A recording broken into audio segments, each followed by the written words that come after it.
We're not here to promote that. We're not here. No. But we are here. Yeah, we're here and we're really excited today. Thank you everyone for joining us. And thank you, Susan, for getting up extra early and joining us this morning. We're here today really to talk about the mindsets of Maine. So as we shared electronically, digitally, over in 2021, we asked Susan and her company AudienceAudit to do a study, an attitudinal segment study, just to sort of get a sense of what audiences there are in Maine when it comes to how people think about living, working, and playing in Maine. So we're really excited to launch that, roll out that information today. So we'd love to have people ask questions along the way. And the best way to do that as we go through is put them into chat, and I'll keep monitoring as we go, and I'll try to inject that into our conversation. So this is certainly supposed to be interactive. We have 90 minutes, and so we'll be as efficient at our time as possible, but please throw questions or comments into chat, and I'll try to work them in as best we can to make it relevant to what we're talking about. Great.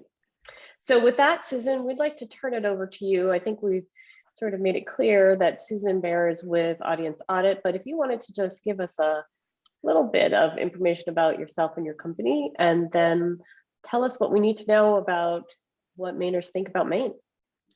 You bet. Well, thanks, you guys. Hi, everyone. I'm Susan. I will be your researcher today. AudienceAudit is a small women-owned research company that helps organizations like Sutherland Weston understand an audience in sort of a new way. And this research on Maine was certainly fascinating for me. I want to let everybody know, so this was a survey online of nearly 500 respondents who live in Maine at least part of the year. Actually, 90% of these people live in Maine full-time, and they participated in a 15-minute online survey. That 471 gives us very high confidence in the results of this study. We've got less than 5 percentage points plus or minus as a margin of error at 95% confidence, all of which is to say, if you put all Mainers in a big pot and made a soup, we've tasted enough of the soup to know what's in the whole pot. It's chowder here, but that's okay.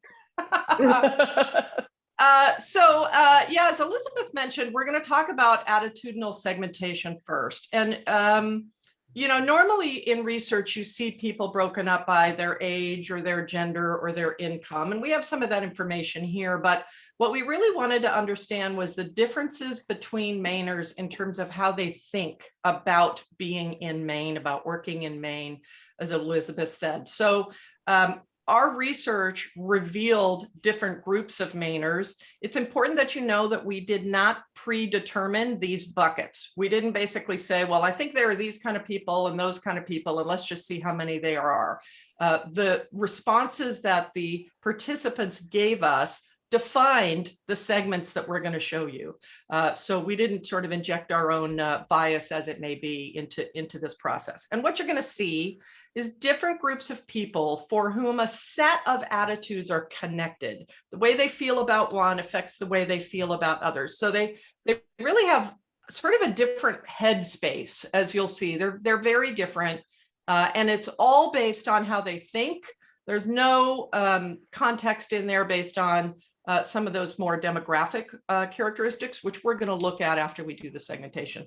So let's dive in real quick to the segmentation. So we've got 3 very distinct attitudinal segments here. You can see their sizes.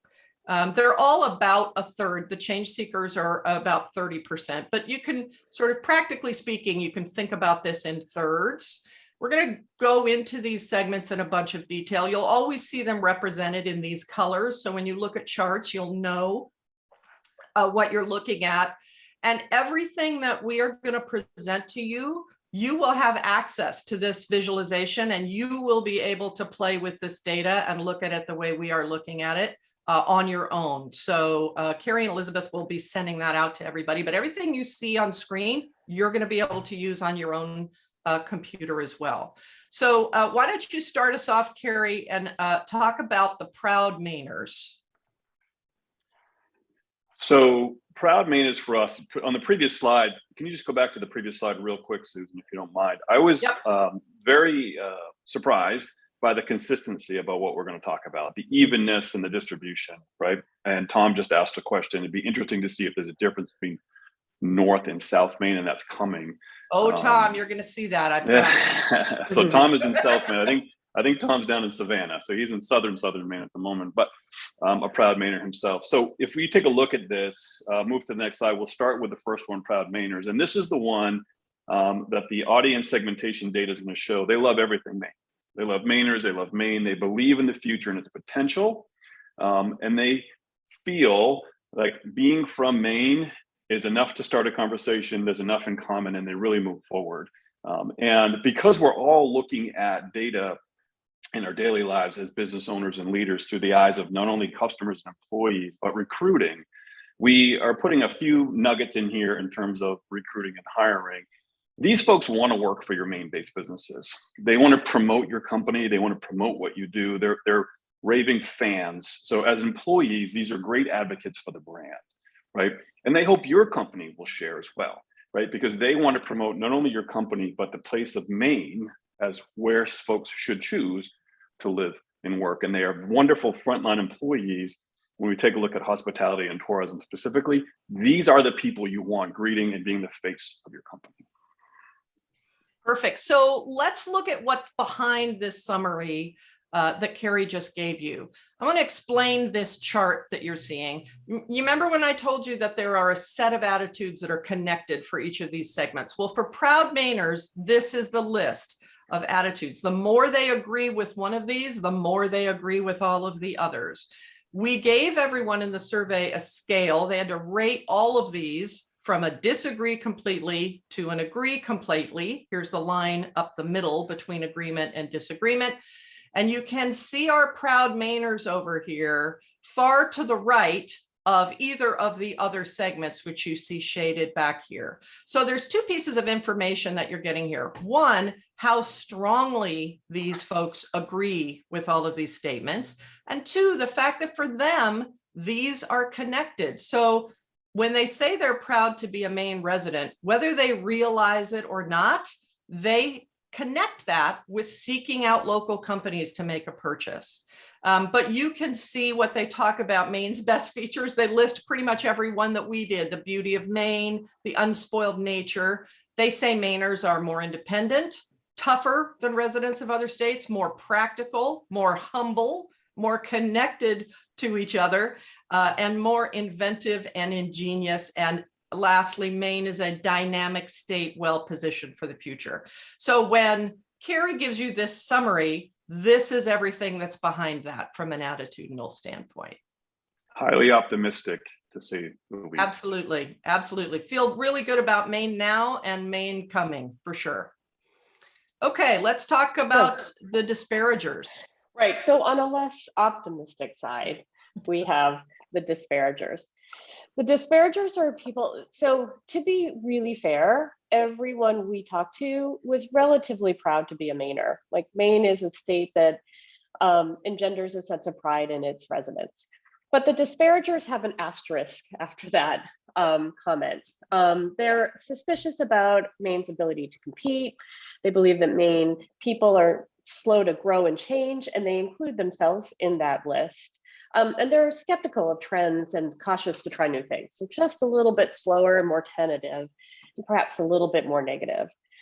When it comes to working, Carrie and I talked a lot about the disparagers and how they sort of fit into the workforce. And one of the things that we believe is that they may be best suited in traditional roles that don't require big leaps of trust in the company or in new technology or in fellow employees, because they see it as a rarity. Disparagers will place extra value on the potential for job growth and a well-paying job. So those would be things that would be seen as a bonus for them and something that would attract them to work for you. Disparagers may not be the best frontline employee choice that you could think.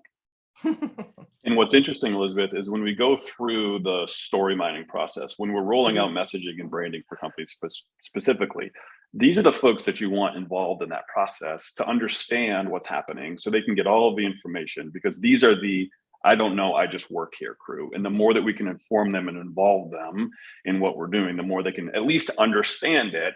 So the skepticism is based in some sort of information. I think that's a really good point, Carrie. And, one of the things that sometimes people ask is, well, is it better to be one thing than another thing? The reality is all of these exist for Maine businesses. And I think the important thing is to understand them. They're not bad people or better people. They just feel differently about things. And I think we need to understand our customers so that we can relate to them and help them where they need help.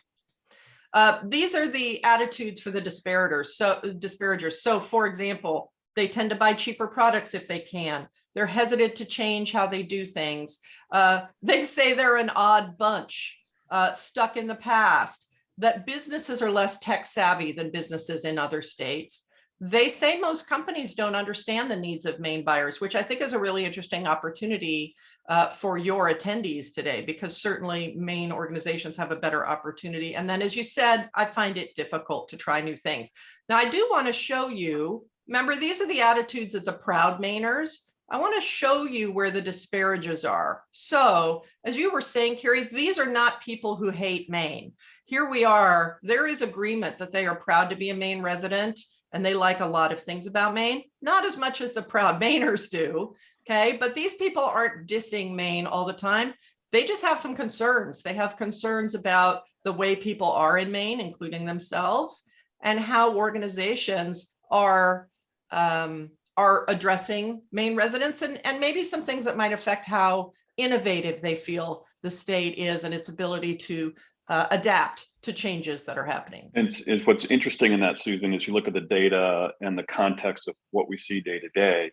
Not only do they feel this, but they cast that shadow over many people in Maine. Like they feel like this is true of a lot of other people as well. Yes. Yep. Exactly. Okay, let's talk about the change seekers. So sure, let's do that. So change seekers, I have been describing them as the individuals in our state who have decided to adopt the state's motto, Durgo, as in I lead, as their own personal mantra. So they believe Maine is a special place with great potential, but they would like to see some change. So they strive for social, entrepreneurial, ecological progress. They want clean air, clean water. They think that new populations coming to Maine will bring a new breath of fresh air to our economic standpoint. So they're ready to help Maine be even better with change. When it comes to working inside your organization, change seekers are going to want to help with new initiatives that make your company and our state a better place, right? They'd make a great person to schedule a potluck to get a lot of different multicultural foods for a company picnic. They'll plan a team building exercise, and it will probably be related to cleaning up a local park or a stream. They're looking for ways to make a difference in the world. Absolutely. And there's only 4 for this group, but look at the attitudes of the change seekers. Strongly believe that climate change is being accelerated by human activity, very concerned about environmental issues. They believe that immigrants coming to Maine are good for the state, and that people moving to Maine are good for the state. And when we go back and look again at the proud Mainers attitudes, here are our change seekers. So a lot of positivity about the state, a lot of interest in local companies, but as you said, they want some things to be happening in the state, and they are willing to work toward that effort. The word that popped up here when we were looking at the data, and it's reflected in that proud Mainer when you look at it for change seekers, is the word inclusive. That usually comes in. There's an all-inclusive kind of mentality of these folks moving forward. For sure. And I this is a striking difference here, immigrants coming to Maine being good for the state, a striking difference in attitude between the change seekers and the other 2 segments. So there is interest in having an influx of new people, new ideas, new approaches for the state on these folks. So they love Maine. They don't want to change it wholesale. They just think it has a lot of potential that needs to be realized, and that a lot of the people moving there are helping with that. So these 3 segments are, as you said, they're align very strongly with each other to form these 3 groups, but we asked a lot more questions that maybe didn't have that such alignment, right? We had other things that were true across panels. So these are non-defining attributes, meaning that they weren't responsible for creating a segment like the other ones were, but they're really interesting to look at. So for example, I am fiercely independent. Look how strong the scores are here. Maine allows people to live the way they want. People should think of Maine as a great place to start and grow business. Now we're going to talk about that a little bit more as we go along, but look at where the proud Mainers and the change seekers are compared to the disparagers on this. There's a little more concern on the disparagers part that Maine maybe isn't a great place to grow a business. Lots of folks say they're a creature of habit. They say Mainers are unlike residents of any other state. Look at this. There are 2 Maines which are very different. This is actually pretty mild agreement with what I think you guys might have expected to see, what sort of the common sort of understanding about 2 Maines, which was new to me. Why don't you talk about that a little bit? So I came into this, if there was a bias, being a lifelong Mainer, I came into this with the perception that there is 2 Maines. And not only do I feel that way, I thought everyone would feel that way. And I thought, as Tom introduced a question earlier, that the attitudes and mindsets of Northern and Southern Maine were dramatically different. Not only does this show me that all 3 segments don't believe the way I do, but we're going to show some data that open my eyes to some other things as well. Yeah, look at this. So this is how everybody mapped out across the state in terms of where our respondents live. And I think that in terms of population, Elizabeth, you said this is a pretty good match for sort of where the bulk of the population is in the state. It is, Susan. If you overlaid this on top of the Census Bureau's sort of population density map for the state of Maine, it would look pretty much like this.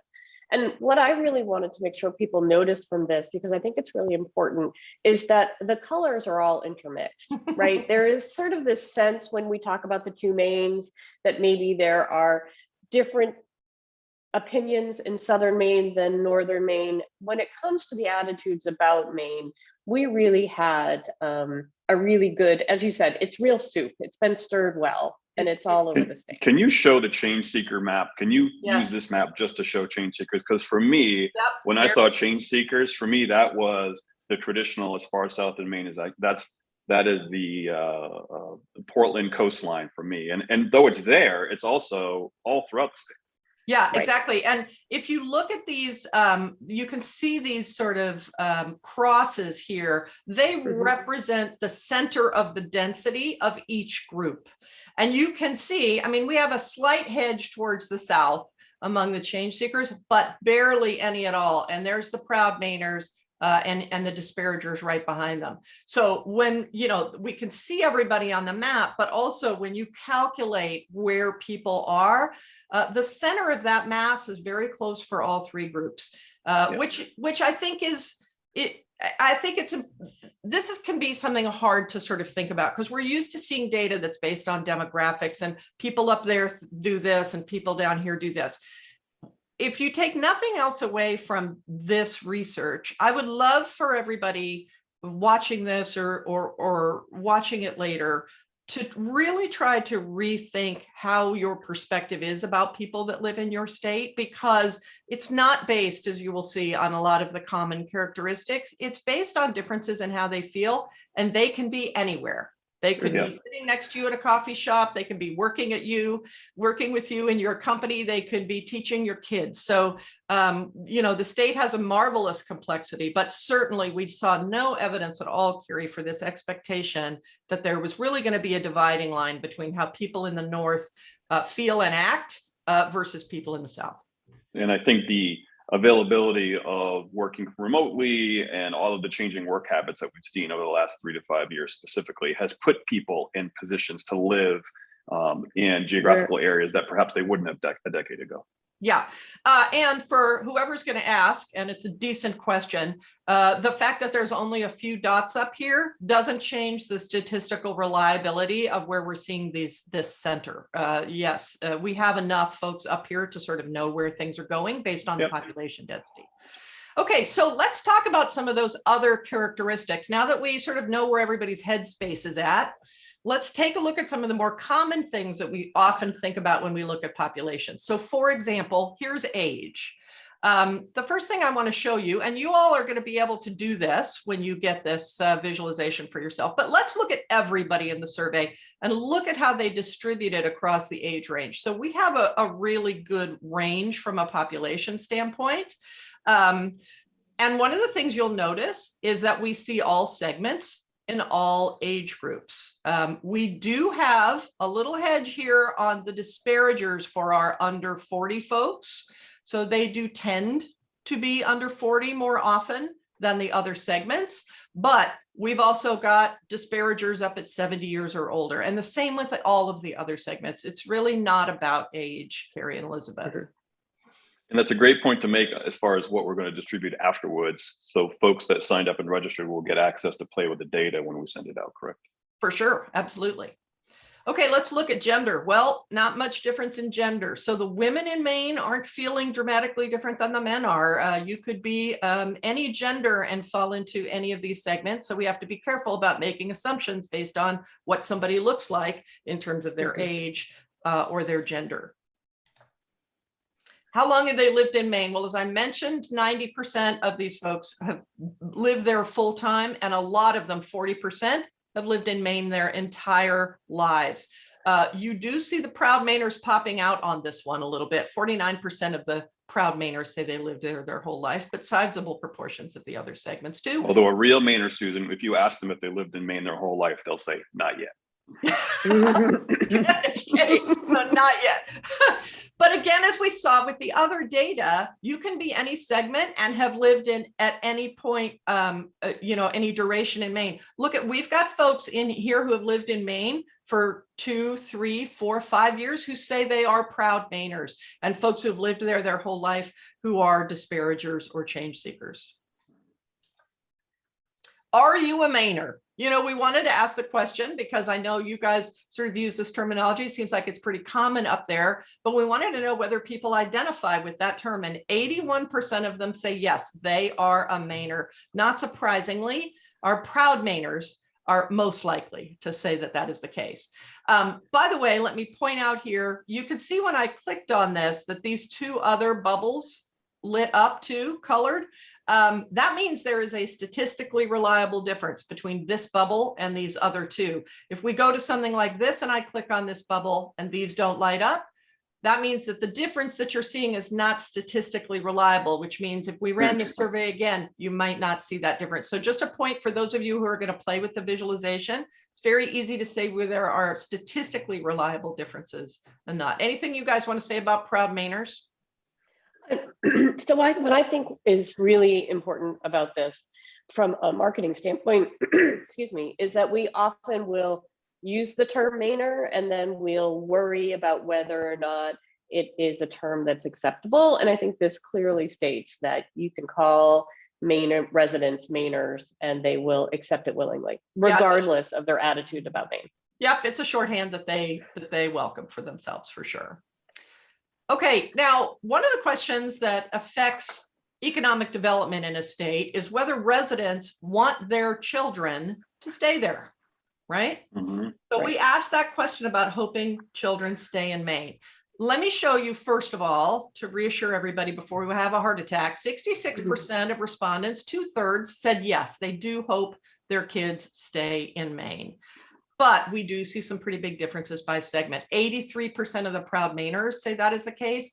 Only 51% of the disparagers, and in fact, there are 18% of the disparagers who not only don't say they hope their children will stay there, but who actively say they hope their children do not. And I think, Elizabeth, that's a reflection of some of the concerns about Maine's ability to grow and change and accommodate some of the changes that are coming. I agree. I think this is really about our individual and collective optimism for economic growth in the state. I love the fact that there was not a proud Mainer who said, no, I hope they don't Not stay a one. in Maine. Like, not a one. I love that. And we're going That's to see a true later proud as Mainer well. right there. In a later slide, you're going to show the things that people find proud and what they rate Maine on. And I think it's important when we talk about disparagers and whatnot, that when we look at the details of what they rate Maine good at and low at. There's some economic news that are coming that makes sense when you take a look at, no, I hope they don't stay in Maine, because that Yes. pattern will show. Yep, itself. absolutely. It gets really interesting. Yeah. So we asked folks what they thought would encourage their children to stay in Maine. Let's look at it for everybody first. We could see living close to family. 60% say they think that is something that would contribute to their children wanting to stay in the state. Finding a good job with good pay, a low cost of living, avoiding crime, safety, a variety of things are of interest here. And certainly, not surprisingly, the proud Mainers are most likely to say a lot of these things will likely encourage their children to stay. You know, it's been, I'm going to just say 20-something years now since it happened.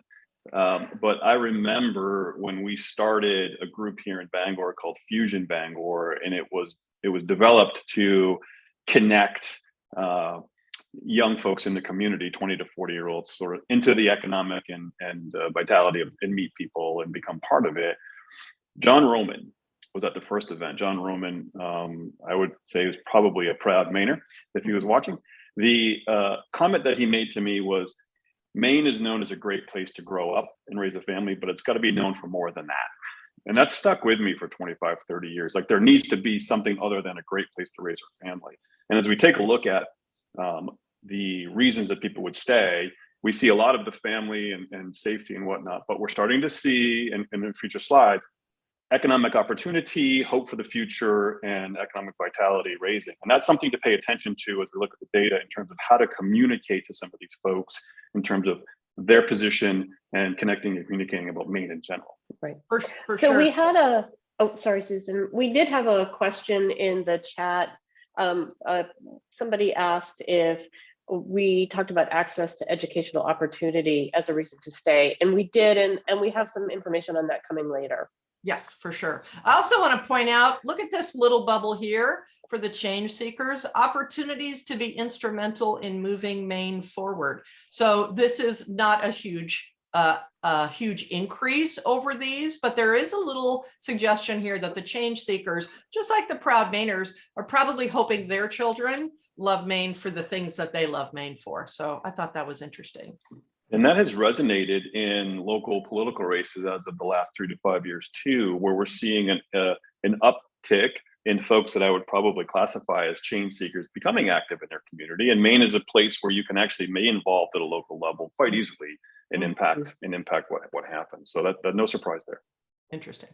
So when it came to sort of what will keep families in Maine and what will encourage Maine families to continue to live and thrive in Maine, one of the things that Carrie and I really wanted to point out was that there was no other issue that garnered as much widespread level of concern as the lack of employment opportunities and future growth potential. And so businesses looking to hire should be paying attention to, they should recognize that future opportunities is a key benefit and a strong motivator for individuals who are looking to build a career in Maine.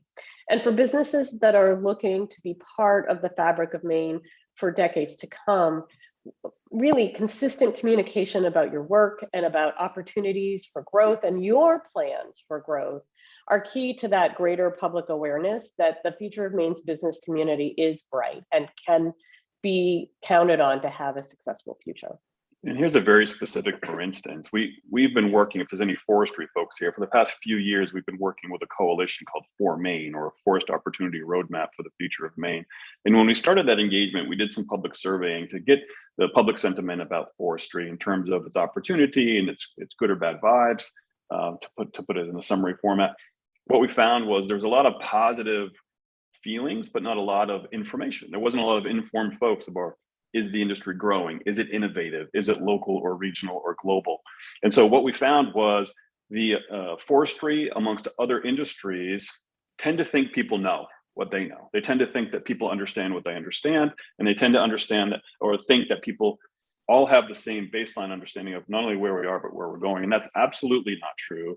And so this slide just reaffirms the fact that the more you can share, doesn't have to be press releases in public, but with your own employees, the more you can engage them and have internal communication about what's happening, the better off you are to and we'll find out why in a future slide, to increase the opportunity of either finding employees or keeping employees. You're absolutely right. I think if there's anything that can change the outlook of a disparager is going to be seeing that things are different than they perceive them to be as businesses grow, as innovation is talked about. And a lot of that, as you pointed out, Carrie, is word of mouth. It's not about press releases. It's just about people talking about the places that they work and where their friends work. And we're going to see in a couple of slides how just important word of mouth is, not only in employment, but in purchasing. For sure. So I just wanted to show this to everybody. This allows you to look at the distribution of segments by various groups. And you have this little pull down here. So we can look at this by gender or age. Here is the northern or southern Maine split. So it's sort of an easy, it's pretty fun to sort of look across the spectrum and see maybe where things are happening. Here's our under 30 folks. There's the disparager percentages there compared to our 50 and older. So just a reference tool for folks who are maybe wanting to get a quick look at how these three segments are breaking down across all of these characteristics. Shopping behavior. This was a very interesting question.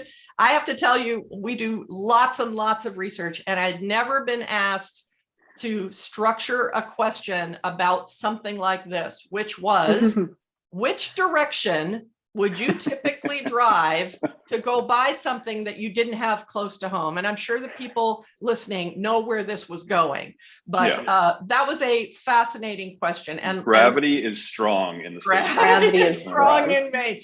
So nearly 2/3 of respondents, regardless of segment, said if they couldn't find something right near them, they would drive south to buy it, which is where a lot of the, businesses and sort of the economic center of the state has been, right? But Susan, I think what's really interesting about this slide is if you look at this not by segment, but by north versus south, you see that it is statewide. And that it here's still our northerns, continues. here's our southerns. It still continues. So even folks in the very southern part of the state are looking towards Massachusetts or New Hampshire when it comes to buying things. This is the liquor store right here in southern Maine. It's driving folks to the border. So here is from an economic development organization point of view. I remember a few years ago when we were talking about having a summit in the city of Bangor for an organization and industry that will remain nameless. And it had a very strong Southern Maine membership and component. And we were going to have it here at the Cross Center. It's a large facility that could host major events. And I should have saved the email. They said it was going to be in April. And they said, why would we want to have an event in Bangor during mud season? And I wrote back and I said, it's nice up here now. We have tarred roads. You'd enjoy it. So there is a built-in bias, if you will, to looking south for things like shopping. But we did find that we can reverse that curve. Yeah, so this was interesting. So the automatic first response is, well, I'll go south. But we then asked, how likely would you be to go in the opposite direction that you normally would, which we know for 2/3 of respondents is south. So how likely would you be to go north for those folks if you could find what you wanted in that direction? Very likely. 48% of respondents said that if a retailer had what they wanted and it was in the opposite direction that they would sort of normally head, they would be very likely to go there. A little bit of a difference here between the disparagers and the other two groups, but it's pretty consistent across the board. Interesting. And so are we going to dig in a little bit more here? The ability of knowing that it's there for them. We're going against habit and we're going against comfort, but we're also going against our internal beliefs. And so people feel by nature, what we found here is that going south is going to be the best opportunity. Even if they don't know what's there, they think the opportunity to find it is greater. And so making sure your business is clear about the products and the availability and pricing, and we'll find out that in a minute, how important that is. Tell that story so people can be informed and confident to go in the other direction is very important. I remember a couple of years ago, probably 10 now, I say a couple, I have kids and everything blends. There's an economic development director in the town of Bucksport that did a study. And it was an attitude study. And what he found was there was a belief that everything in Bucksport was more expensive. So everybody went somewhere else. They went to Bangor, elsewhere. And the component was the gas station in town, the only business regulated by law to put your prices on the street, was about a nickel higher than gas in other places. And so they assumed that if gas was more expensive, everything was more expensive. That relates to what we're talking about here. These attitudes are real, right? We always say, darn a fact get in the way of a belief or an opinion here in Maine. The ability for us to communicate clearly what we sell, what's available, the pricing, and convince people that you can make that trip with confidence is utterly important. Yeah. And now that we are so much more used to, and we're going to talk about this more later on in the data as well, now that we're so much more used to doing some shopping research online, there are ways to combat this sense of confidence. There are ways to rather increase the sense of confidence of potential shoppers without having to get them in your store first. Yeah, and I think one of the interesting things about this data is when we looked at the drive south sort of automatic response, it affected even people in the South, as you pointed out. So unless your business is right on the southern border, you could be experiencing the impact of the I've got to go south problem, even if you're in the south of Maine. So I think it behooves every business to make sure that they are doing a good job talking about what they have. And as Carrie said, we've got a lot of data on what people look for on websites and stuff like that I think is going to be illuminating for folks. But you don't have to be a business in the north of Maine, I think, to see the benefit of talking more about what you've got. And we're not talking about physically driving anymore either when we talk about purchasing. We are talking about virtually searching as well. And so the idea of thinking north as well as driving north is just as important. So websites and products and all the stuff they were doing there too plays into this. Interesting. Okay.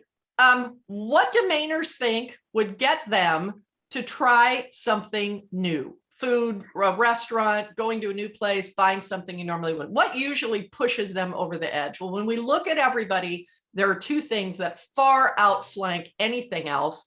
That is a friend recommending it or a family member recommending it. This is word of mouth, and it affects everybody. Carrie, look at this. That's pretty fascinating.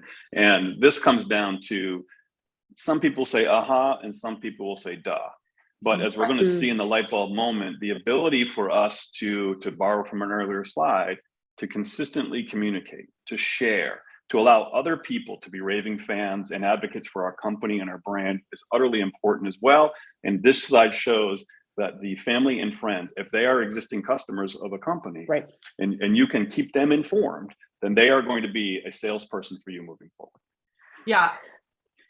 It's really important. One of the things that we have going for us that is a benefit, but sometimes can be seen as a liability, is that we are a relatively small state demographically. We have 1.3 million people, which means that each customer that you have really knows a large portion of your potential customer base. So a referral or a recommendation from an existing customer can make a big difference in your prospects.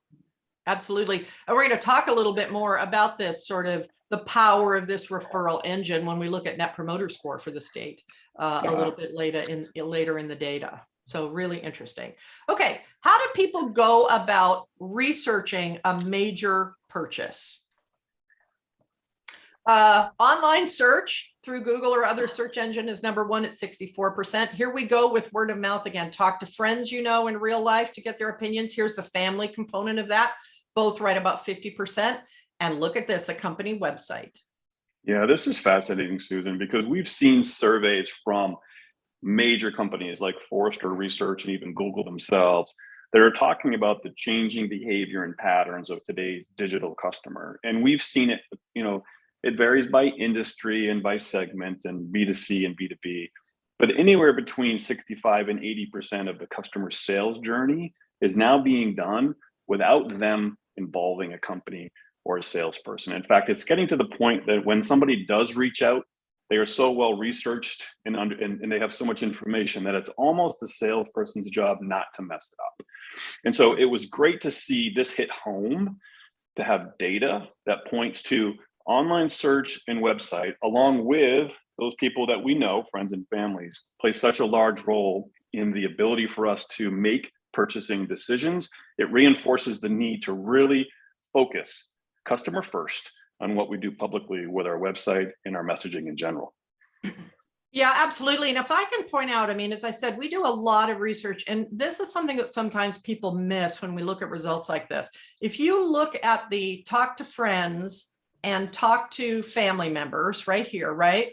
Look at the difference when we get down to posts by buyers on social media, or even asking my social media community. That's only 12%. There's a reason we ask these differently, because we all think that, and social media does have an influence, but every single study we do shows where that influence sits in terms of my social media network or something compared to friends and family, people you see in real life. It is. And Elizabeth, what do you think, as Susan says this, there's one word that's resonated in my head. The reason that we talk to friends and family, and the reason we're looking for objective information, what do you think that word might be?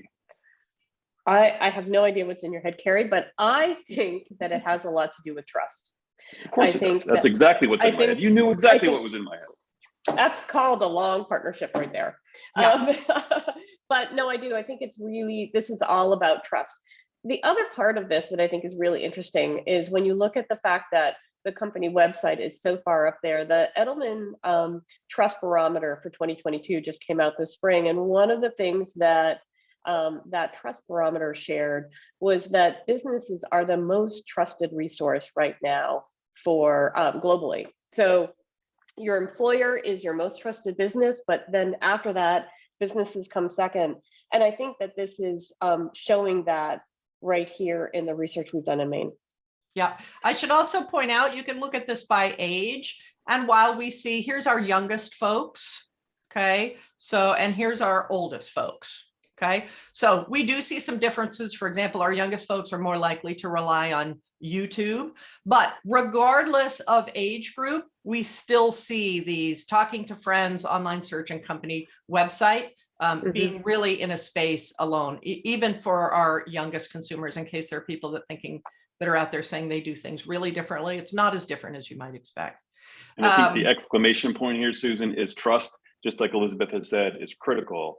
As we look at advertisements and company messages being so low, that the information that we are putting out has to be objective, it has to be authentic, and it has to be in the value of the customer, not promoting them. Absolutely. So the more authentic and real we can put out, the more objective we can be, the more beneficial. Which is a pretty main perspective anyway, isn't it? Authenticity. Yes, yeah, being genuine, being humble, being friendly. This is an interesting chart because we asked folks, if they picked something on here that they used during their research, we asked them to rank when that comes in the process. So a 1 meant it came first, and a 6 or 7 or whatever meant it came later during the process. And what we can see is that online search comes earlier than anything else, but bam, right here, talking to family members, the company website, and talking to friends. So not only are these things more likely to be used, but they are used early in the process. So if you can insert your brand, your company in this early stages, you have a tremendous advantage. So making sure that you are found and your information is accurate when people search you on Google, you know, making sure that you're doing everything you can to build word of mouth with friends and family, and making sure that your website has everything that is needed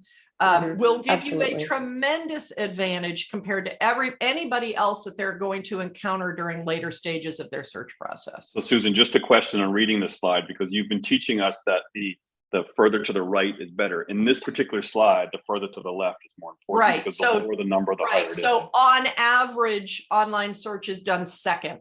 2.0. So that's a combination of people doing it first and people doing it maybe third or fourth, but right. And then on average, asking your social media community is coming last in the process for people who are using that. So I think this makes complete sense if we think of buyers as the same as us. And sometimes that's very difficult to do in the business community, is to say, well, I do this, but the people that buy don't. Yes, they do.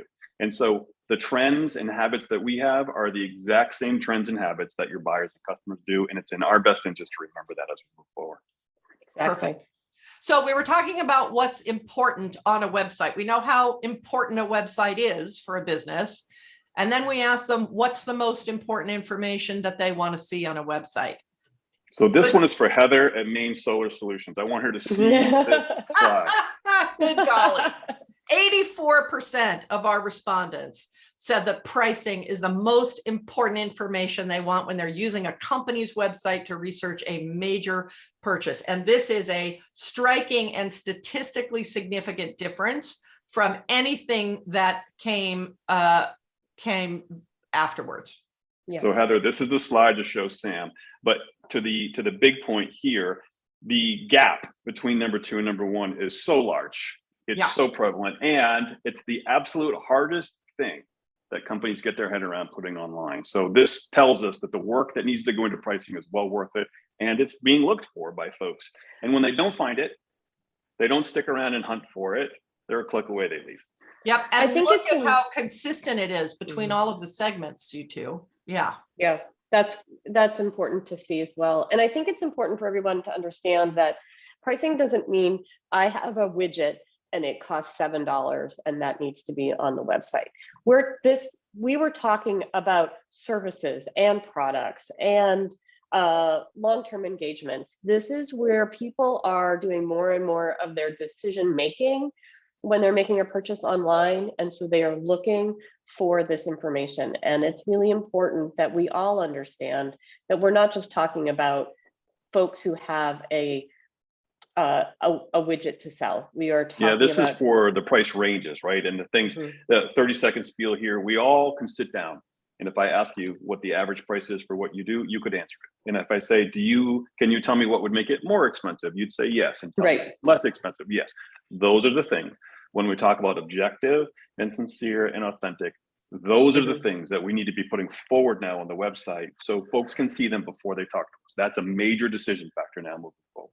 Yeah, for sure. Look at the consistency regardless of age that we see. Look at the consistency with respect to northern and southern Maine that we see. So, I mean, this is a pervasive thing. It's just you got to figure out how to get it on there for sure. Yep. Okay, there are some frustrations with websites. I'm sure you guys as a marketing agency have never heard any frustrations from consumers about using websites. Folks, our biggest frustrations, guess what it was? No pricing on the site. But we also see information that is incomplete, that is out of date. It's hard to find what I'm looking for. Something as simple as I can't find a phone number for your organization. 40% of people cited that as one of their biggest frustrations, or having to call the company to get the information I want. This shows up every time we do a question like this, regardless of industry. If I have to call you to get what I want, that's a barrier for buying. Well, guess what? They're not going to call, Susan. And so the information here is, take a look at your site. This is the takeaway right now. Take a look at your site, either on your phone, which is even more important, or on a computer, and see if you could find the basic information that was just outlined in that chart. As a consumer, too many websites are positioned as company first, sales brochure. Reverse engineer that and think in terms of what you're seeing here. Can you find these things quickly and easily on your website? And that is a good test to start looking and reviewing and making best use of this data. That's great advice. Frustration is the new F word of the internet. I want you to keep that up there because that is absolutely. I don't know that it's that new, but it's definitely the big F word for internet marketing. That's for sure. All right, let's talk a little bit about how these respondents feel about Maine businesses. So one of the things we wanted to do was find out what people think you're saying if you say you are Maine-based, right? What does it actually take in their mind to be Maine-based? If we look at everybody, 62% said that being headquartered in Maine is necessary if you're going to call yourself Maine-based, which means that 38% didn't think that was necessary. And 52% want you founded in Maine. So I think that's interesting because it opens up opportunities for a range of organizations to say that they are Maine-based. Yes, it's good to be headquartered there or to be founded there, but doesn't necessarily mean that you're absolutely out of the running as Maine-based if you don't have either of those two characteristics, huh, Elizabeth? Right, absolutely. And I think one of the things that I found really interesting about this is that in the next slide, where we really get to talking about how important it is for customers to support Maine-based businesses, we didn't have any respondents who answered definitely not. Right. I love And that. very few that said probably not. Most of them said that Maine businesses are definitely or probably important for Maine residents to support and likely to understand the needs of Maine buyers, which is interesting because this is one of the things that the disparagers were complaining about, right? That other businesses don't understand Maine consumers. Absolutely. And I think when you look at these numbers and you sort of add them up and you look at how many, where we are in the definitely and the probably, what you're seeing overall is that Mainers really think Maine businesses are right for them. So this is where I'm like, this is the single most important reason right here that you should call yourself Maine-based. If you can claim that title, this is the reason why. Because Mainers want to do work with Maine businesses. Because if they're a proud Mainer, they want to support you and everything that is Maine. But even if they're not a proud Mainer, they see you as more authentic, more trustworthy, and more likely to understand their needs than anybody else. So when we look at this slide and this data, what I really like about it is that it is showing us why and how we should call ourselves Maine-based. Yeah, really interesting. And Carrie, my guess is based on your example, this one on the bottom, cost effective to buy from, where we do see some erosion of this positivity a little bit, right? 22% saying, yeah, probably not that cost effective, may be a function of not really knowing what pricing looks like for Maine businesses and maybe having some assumptions because the story behind it. You're exactly right. And the imposter syndrome is real for Maine businesses. And Elizabeth knows, Susan, you travel as well quite often, that if you're in another state and you use the word Maine, there are emotions that are evoked, very positive emotions that are evoked. Yet when we're closer here and looking at our own community, sometimes we don't take advantage of that or tell our story or explain the pricing or the process and whatnot. So you're right, we are fighting habits and misconceptions, and we need to fight through that noise by talking about value, talking about process, what goes into it, why it matters. We also know, and it's not in this study, that people are tending to buy more into the story and not just the product. Now, there are mission-based companies that are succeeding now, much more expensive than what you can find at Target, but they're succeeding because they're telling their authentic story and connecting to an audience that cares. And I think that ties into that whole Maine-based business so very well, right? When you can be authentic about who you are and be honest and share your story, it does so much for your memorability.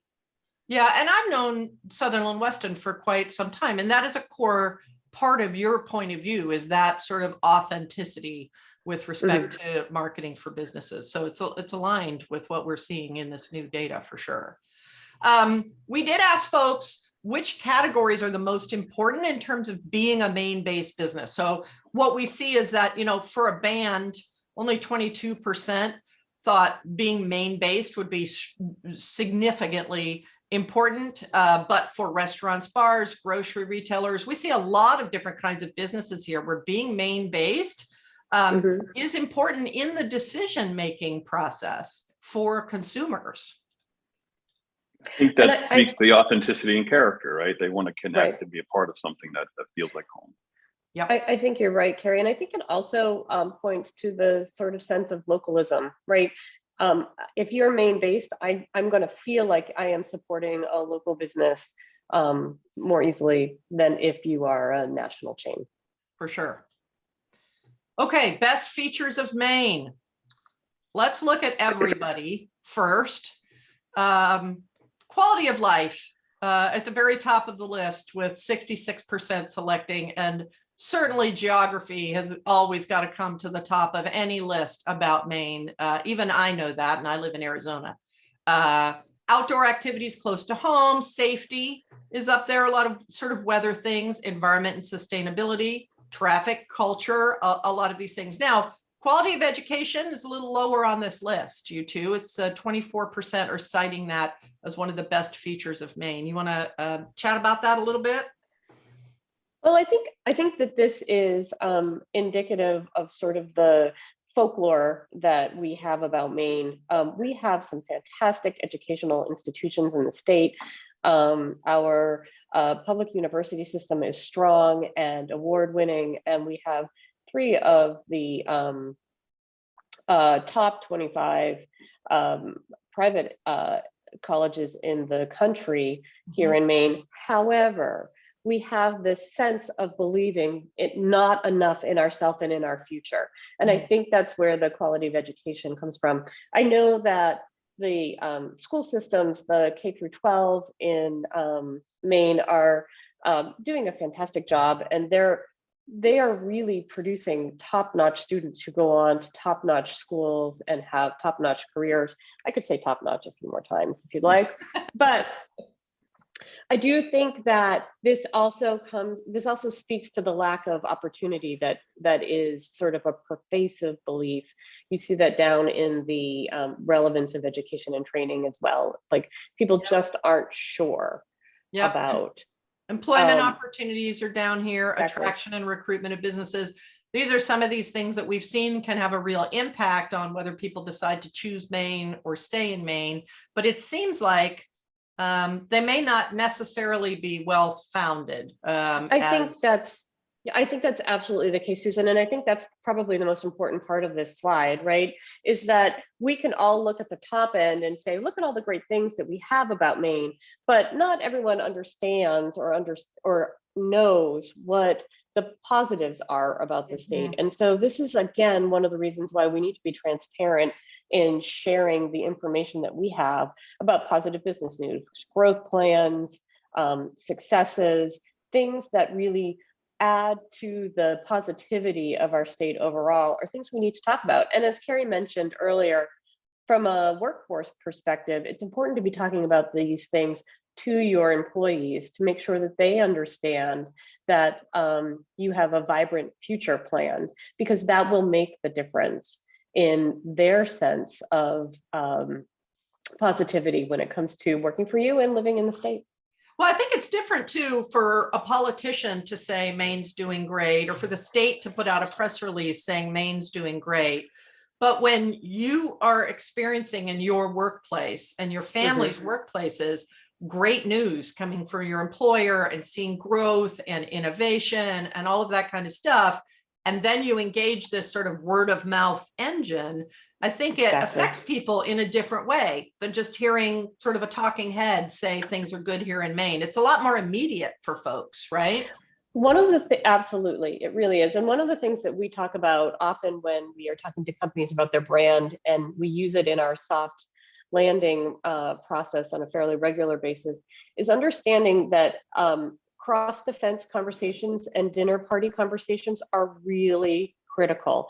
So the more that you can assure that your team, your workforce understands your goals, knows where you're going, and feels bright about their future, the more likely when somebody asks them a question at the grocery store or the neighbor asks across the fence, that they share, even if they don't know the answer, that they share that they don't know in a positive way.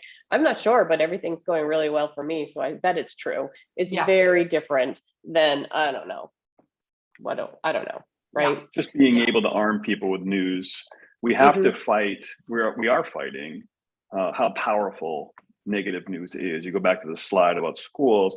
Is there anything that's been more controversial over the last 5 years than what's happening inside schools from a conversation, news, political point of view? So of course, it's going to resonate. That's a very powerful machine to overcome. And that's true of other negative news that we see. It's easy to remember and it spreads fast. And so this just speaks to the point of constantly communicating the inner circle, friends and family, customers, and then yes, get it out there, because those over the fence conversations matter. The dinner time conversations matter. We need more people to understand what's happening good here and to counter the things that they remember just by the human nature of negativity. Yeah. Good. Okay, let's talk about Net Promoter Score. So Net Promoter Score, a lot of your attendees may be familiar with it. It's sort of it's a measure of how a business is doing. one of the things that people sort of misinterpret the Net Promoter Score to represent is how happy people are with you. I mean, certainly that affects it. But Net Promoter Score is really a measure of that word of mouth engine's power, right? Because it is asking, how likely are you to tell someone else about this thing or this place that you're asking about? So before you go there, Susan, I know that I want to make sure that we allow people to have questions too. Is the Net Promoter Score the last slide, or we're moving into, okay, so this is the last slide. There's two Net Promoter Scores and that's it. And we're going to go through them pretty quick, but I think it's illustrative. Yeah, that's great. I do too. And so if there are questions, and we're coming to a close, please put them in chat. Let's take them, we'll throw them up. So I just want to make sure everyone's aware of where we're at. Perfect. So the way Net Promoter Score works is you ask a question structured like this. How likely would you be to recommend Maine as a place to live to people that you know? Okay. People get a 0 to 10 rating option. 10 is extremely likely. 0 is not at all likely. People who rate it a 9 or a 10 are called promoters. These are folks who will look for opportunities to say great things about Maine and will actually do that. They're trying to find people to talk to about Maine too. Passives are people who are 7 to 8 on that range. They're perfectly happy. They're just not as likely to talk about it as the promoters are. And detractors, anyone who gave a 0 to 6, either won't talk, or if they do talk, it might not be great. And the way you get a Net Promoter Score is to take your percentage of promoters minus your percentage of detractors, and you leave these passives out. Why? Because they're not talking. And that's what this is a measure of, the talking. So when we look at this by segment, we can see sort of the summary of what we've been talking about, which is here are our proud Mainers. Maine gets a Net Promoter Score of 70 from these folks. That is like Apple range from a brand standpoint. That is a very, very high Net Promoter Score. Disparagers are at a 3, not that great. Change seekers are in the middle at a 45. They have some things, but they want to see some things done. So I thought that was interesting. We're at a 38 overall, but we could see some real differences between the segments. I think that this is also an interesting slide when you look at the North versus South, because this is where you expect to see some major differences. Here's North and here's South. Very, very close. Very, very close. Yep, very, very close. And then we asked the same question with respect to how Maine is as a place to start or grow a business. And this one is significantly lower, Elizabeth. We've got a 1 here. Proud Mainers are still higher than change seekers, but look at the disparagers. They really don't think that they can honestly recommend Maine to someone as a good place to come and start your business. Right. If you look at this data overall globally, sort of from like a statewide level, this is where we have the work to do as a state, right? We need to convince these disparagers that their future of Maine is bright, that there is potential for us to grow and thrive going forward here in the state. This is where that work needs to go. Go ahead. I was just going to say, it sounds like it's really about sort of harnessing the power of the proud Mainers and the change seekers to bring positive news and make sure it keeps coming. It absolutely is. And then try to get the disparagers to sort of understand that things are not as bleak as they may sometimes think about Maine opportunities. It absolutely is. And that starts with transparency and authenticity, right? If we can be clear and consistent in our communication with disparagers about the potential in the future, if we can show them where we think we're going and why we think we're going to get there, they will begin to change their attitudes. It will take some time, but I think it can absolutely be done. And having spent some time in economic development, both regionally and locally, I can tell you that some of this comes from the lack of simplicity and understanding of what the process is to start a business. And so there are some long formed opinions, maybe from experiences. And so from an economic development point of view, from a public policy point of view, from an organizational point of view, I think this reiterates what we're talking about from simplicity and authenticity and ease of use. We have to make that part of the messaging when we talk about business as well as doing business. Right. I think when you look at this, if you are a business leader looking to hire a workforce in Maine, what you really want to know about this is that disparagers are not the folks that you want on your team when it comes to creating new divisions, developing a growth plan. But you absolutely need to be talking to them from day one about your plan to create a new division or to have a growth plan, because they need to have trust in your process, and they need to see that happening from the beginning. This is where the change management really needs to come in. Interesting. Okay. Okay, here's contact information from all of us, but Carrie, do you want to talk about some questions maybe that have come up in the chat? I saw one with respect to where we got these people, which is a great question.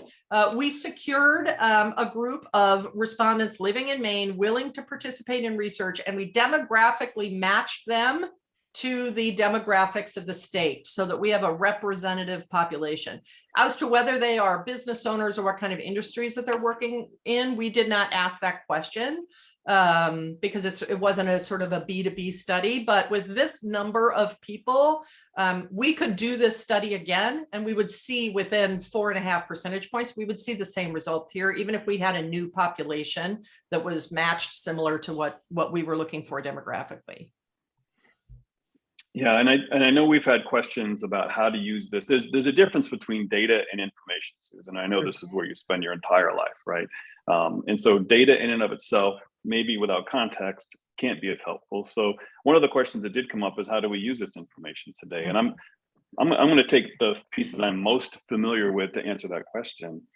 When we look at what drives people's interest in shopping, what they're looking for in buying, how they proceed in the buying process. If we go back to, you don't have to go back to those slides, but as you look at this, the ability to understand that the things that frustrate you and the things that you do to engage in the buying process is exactly the same as the people that are shopping and looking for the products and services that you offer.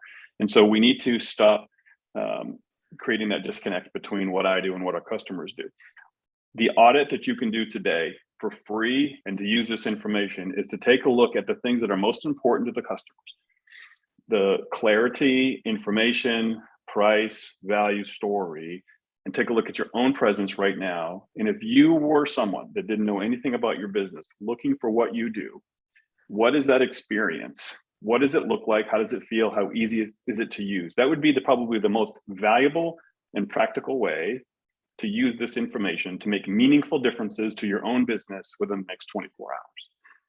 And I think that if I can just sort of tag on to that from a workforce perspective, as I know we're all talking about how to hire people and how to hire the right types of folks, one of the things that I would recommend is to really think about the fact that we had 78% of our respondents say that they were very likely, or they definitely agreed or probably agreed that Maine businesses were the right business for them to do business with.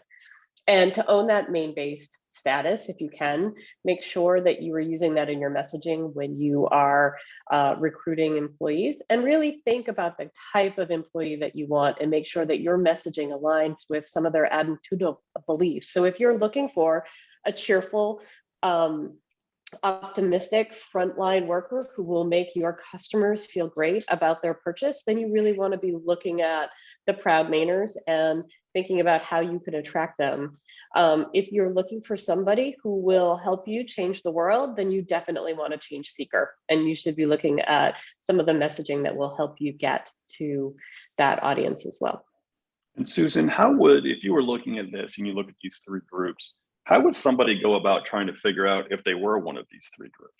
Yeah, so we're going to have, as you know, we'll have a resource. Since these segments are attitudinal, you can pretty much ask people which one they are, and they'll be able to tell you. So we'll have we'll have sort of a little question like that Yep. Businesses can mini quiz, just like that businesses can sort of include in maybe their screening things, or you can try on your friends and family at parties and then have arguments. But it's pretty straightforward because people don't need a lot of outside data to figure out which one they are. You explain these three groups, and most people are going to say, yep, that's the one I am. So interesting cocktail party conversations for sure. And I guess the other takeaway I would have, Elizabeth's exactly right. There's an awful lot of conversations taking place now around workforce recruiting and hiring. businesses of all sizes, businesses of all industries rate hiring and recruitment as probably their largest challenge in the workforce today. Yeah. And just as we look at customers needing clarity, needing information, right? It needs to be something that helps them make a buying decision. Applicants need the same thing. Yeah. And so I remember Carrie Tripp, our director of hospitality and tourism, making a presentation at the Governor's Conference of Tourism a couple of weeks ago. And she said something that stuck with me is employees are just customers, but from a different point of view. And so all of those sales and marketing efforts that we put into attracting and getting interest in customers needs to go into that employment and recruitment, the same kind of thing, the ease of use, the clarity of story, spelling it out and connecting, because that's what's going to differentiate you. Putting up job descriptions and applications are no longer going to get you the quality people. Telling that authentic story and helping paint the picture of not only why someone should turn around and go north, but why someone should consider your company as where they want to go to work is crucially important in being successful in that effort. Sure. And well, fundamentally, I think consumers and employees in Maine have a commonality with consumers and employees anywhere. They want to be seen. They want to feel like you understand them, you get them, you care about what they're concerned about or their challenges or their interests, and you're there to help them. And I think sometimes we businesses don't do as good a job as we could of thinking about that, to your point, Carrie, and sort of stop talking about ourselves and stop sort of and start sort of offering real understanding and help and support for the people that we engage with.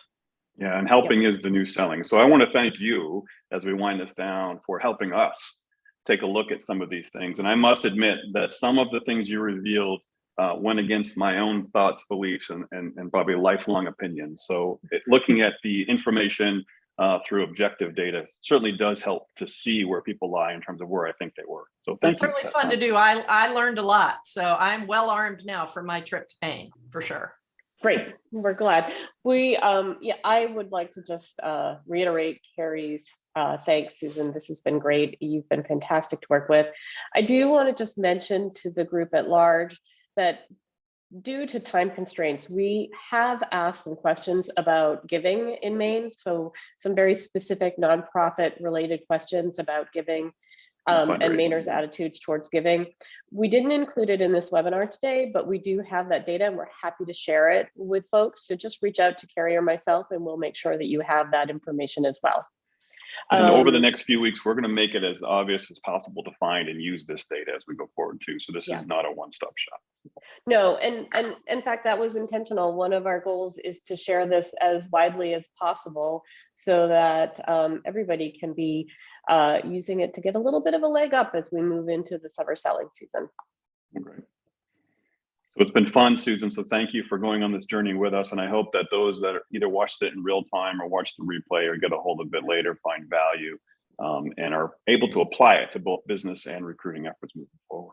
I hope so too. It was certainly fun to do and love working with you guys as always. So appreciate everyone's time today listening to us drone on about data, but hopefully you got something fun out of it. And certainly, as Carrie and both Elizabeth have said, if you have any questions, certainly on the data side, reach out to them. They know where to find me out here in Arizona, and I'm happy to answer any questions that you might have. But as with all of our projects, I hope that you are able to use it to make things better for you. So thanks. You've got to go find some Poland Springs water. I mean, that's the deal. I'll go do that. All right. Great to see everybody. Thanks, Susan. Thank you. Thank you, Susan. Thank you, everyone.